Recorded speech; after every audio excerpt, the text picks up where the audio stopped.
Mesdames, messieurs, salut les gélulos, salut les oreilles.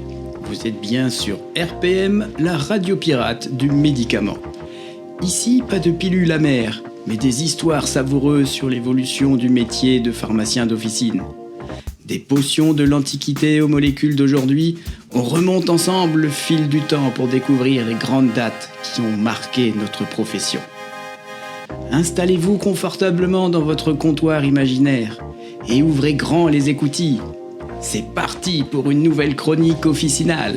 Imaginez un document vieux de plus de 3600 ans, rempli de recettes médicinales, de traitements et d'observations scientifiques. Un véritable grimoire médical, écrit sur un papyrus de 20 mètres de long.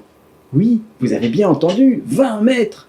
Il faut croire qu'à l'époque, les médecins aimaient voir les choses en grand. Ce manuscrit, c'est le papyrus Ebers, découvert en Égypte. Et c'est l'un des plus anciens traités médicaux jamais retrouvés. On y retrouve près de 700 remèdes à base de plantes, de minéraux et parfois d'ingrédients un peu plus surprenants. Par exemple, le cannabis et le fenugrec. Oui, les mêmes substances que l'on étudie encore aujourd'hui pour leurs propriétés médicinales. Alors, petite pensée pour tous ceux qui disent que la médecine naturelle, c'est une mode récente. Les Égyptiens, eux, l'utilisaient déjà il y a plus de 3000 ans. Et ce n'est pas tout. Question effets spéciaux, la production fait ce qu'elle peut. Le papyrus décrit aussi des techniques médicinales avancées. Cataplasme, décoction, massage thérapeutique. Des pratiques que l'on retrouve encore aujourd'hui, parfois sous d'autres noms un peu plus marketing. Un soin hydratant détox à base d'huile essentielle ? Mais bien sûr, c'est une technique révolutionnaire. Eh bien non, en fait, c'était déjà le papyrus Ebers. Les médecins égyptiens, souvent des prêtres, mêlaient médecine et spiritualité. Parce que soigner, à cette époque, ce n'était pas juste une question de science. C'était aussi une affaire de Dieu. Un mal de tête, une potion et une prière à Thoth, le dieu de la sagesse. Une infection, un cataplasme. Et une incantation pour éloigner les mauvais esprits. Une approche holistique, bien avant que le mot ne devienne tendance. Mais ce qui est fascinant avec le papyrus Ebers, c'est qu'il ne s'est pas perdu dans les sables du temps.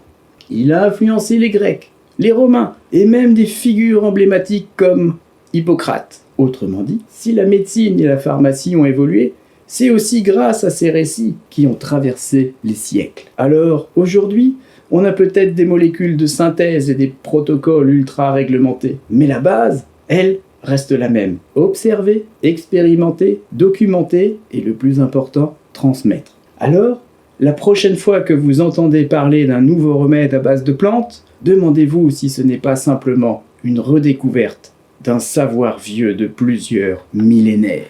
Et voilà, cet épisode touche à sa fin. Merci d'avoir tendu l'oreille et embarqué avec nous sur RPM, la radio pirate du médicament. Soyez nombreux à nous suivre et franchement, un tonneau de rhum fera chaud au cœur. Mais ne rangez pas encore votre balance et vos flacons, car dans le prochain épisode, on vous réserve une nouvelle dose d'histoire officinale. D'ici là, restez curieux, partagez ce podcast autour de vous et surtout, gardez la posologie du savoir bien dosée.